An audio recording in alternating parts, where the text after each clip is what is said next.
Guys ఒక అద్భుతమైన వంట చేయడానికి సంతోషం రెడీ ఉన్నాడు. ఇదిగో మొత్తం ఈరోజు మిర్చి చేయబోతున్నాం అన్నమాట. ఈరోజు ఇన్స్టాగ్రామ్ లో ఒక ఫుడీ పేజ్ లో మేము మిర్చి చూసి మాకు మిర్చి చేయబోతున్నాం. ఎందుకంటే ఏం మిర్చి అది? మిరపకాయ మిర్చి.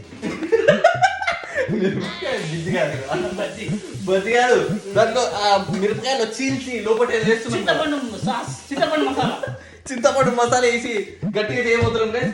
ఇప్పుడు దీనికి లేచిన తర్వాత నెక్స్ట్ ఏం చేయాలి? ఇది నూనె లేచి పిండిలో నానిపి మొత్తం తీస్తే అంటే నూనె లేచి పిండిలు నాలుగు పిండిలు నాలుగు తర్వాత అయిపోయింది జర ఇది.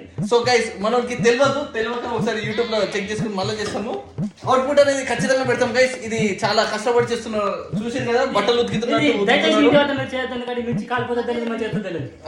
ఇటు బట్టలు ఉతికినట్టు ఉతుకుతున్నాడు. అసలు పట్టించుకోకూడదు, మేము కూడా ఇట్లా అసలు చేయకండి ఇంటి దగ్గర. సరేరా మంచిగాడు వేరే పని చేసిండు అన్న.